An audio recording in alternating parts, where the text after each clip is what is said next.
Bonjour à vous. Rappelez-vous toujours qu'en amour, mais on pourrait dire aussi dans la vie, ce sont nous qui faisons la qualité de la vie que nous avons. Dans un couple, ce sont les acteurs, les deux acteurs du couple qui font, je dirais, la richesse de la relation. On ne peut pas toujours dire c'est la faute de l'autre, c'est la faute de mon passé, c'est la faute à pas de chance, c'est mon destin. Non, je crois que nous sommes vraiment les créateurs de la richesse du couple que nous vivons. L'amour, la vie à deux, bien sûr, quand on se rencontre, c'est un peu comme planter une fleur dans une prairie. Après, il faut l'arroser tous les jours, il faut l'entretenir et c'est ainsi qu'elle va resplendir. Aujourd'hui, je vous parle ici du sud de la France où je suis venu passer un week-end avec mon épouse et très régulièrement, parce qu'on sait que dans notre vie de tous les jours, nous sommes souvent appelés à droite, à gauche, moi pour accompagner les personnes qui me font confiance, pour organiser mes marches sur le chemin de Compostelle, mon épouse qui donne des cours de danse, eh bien, elle a aussi ses groupes qu'elle accompagne.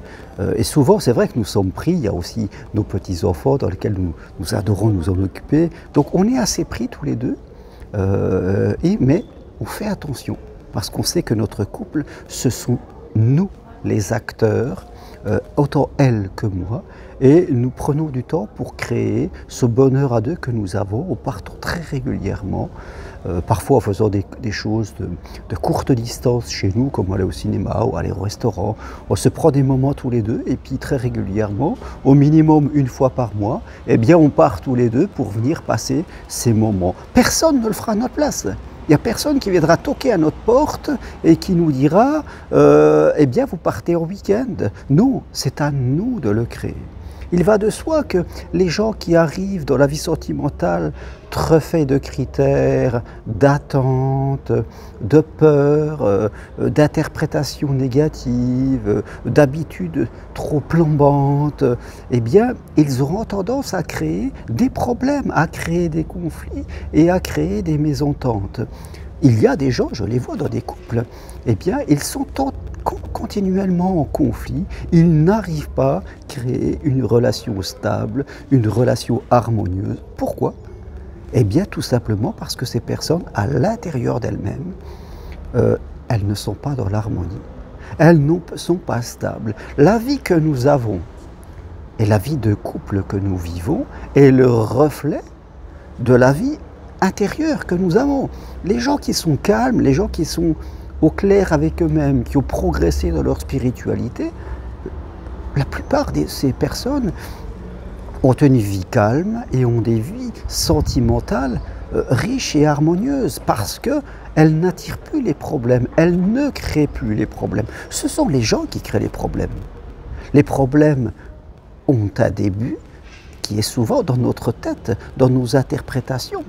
Les problèmes sont rarement des choses qui arrivent de l'extérieur. Et bien sûr, si on rencontre quelqu'un qui est du même niveau spirituel, c'est-à-dire lui, il est instable dans son monde intérieur, moi je suis instable parce que je n'ai pas progressé, eh bien tous les deux, c'est presque impossible de construire une vie riche et harmonieuse. Ces gens doivent d'abord faire un chemin personnel, évoluer pour être mieux avec elle, et comme cela, elles pourront être mieux avec l'autre. Parce que vous le savez, je dirais, si vous écoutez des vidéos de développement personnel, si vous lisez des livres, c'est répété sans cesse.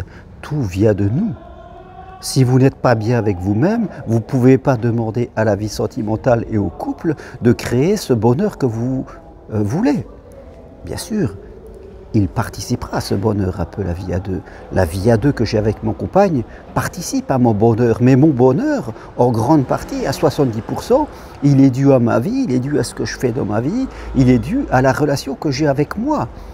La relation que j'ai avec mon épouse est un plus, mais je n'attends pas que mon épouse me rende heureux, parce que là, c'est impossible de vivre à deux si on attend que l'autre nous rende heureux. Ça n'existe pas.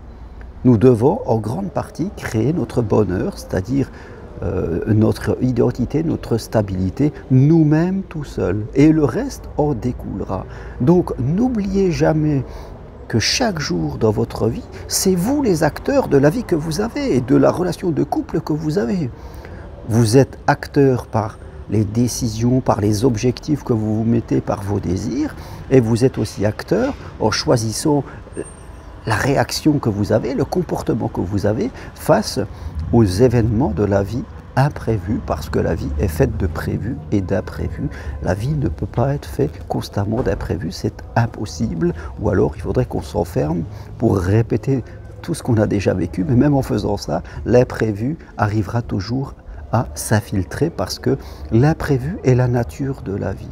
Donc, aujourd'hui, regardez bien où est-ce que vous en êtes et dites-vous bien, je suis créateur, moi, de la vie que j'ai, à titre personnel et aussi dans la vie sentimentale que j'ai, avec les choix que je fais avec l'autre ou tout seul. C'est très important. Arrêtez de dire que c'est la faute de l'autre ou la faute du passé ou la faute à pas de chance. Les gens qui sont heureux en amour se sentent responsables et comprennent que c'est à eux de créer le bonheur qu'ils vont. Voilà ce que je voulais partager avec vous aujourd'hui. C'est très important à intégrer. Tant qu'on est inconscient, tant qu'on se déresponsabilise, tant qu'on reste en position de victime, c'est impossible d'avoir une vie harmonieuse et encore moins d'avoir une vie sentimentale heureuse. Tout est connecté à la relation que nous avons avec nous-mêmes. Voilà, merci à vous. Si vous aimez cette vidéo, appuyez sur j'aime. Si vous voulez prendre rendez-vous avec moi, c'est possible à distance de chez vous. Si vous voulez venir marcher sur Compostelle, dernière marche fin septembre au départ du Puy-en-Velay, ou si vous voulez suivre ma formation de psychopraticien en thérapie brève, formation individuelle, vous avez toutes les infos sur mon site germainroncari.com ou sur mon autre site parenthèse-compostelle.com. Il y aura aussi des infos sur le texte qui accompagnera cette vidéo. Soyez acteur et créateur de la vie que vous désirez. Voilà, acceptez où vous en êtes, mais ayez l'intention, le pouvoir de l'attention, vous connaissez, ayez l'intention de progresser et sans vous comparer aux autres. Ça, c'est très important. Ne soyez plus spectateur et victime de la vie que vous ne voulez pas. Sur ce, merci, je vais rejoindre mon épouse qui m'attend un petit peu plus loin. À bientôt, au revoir.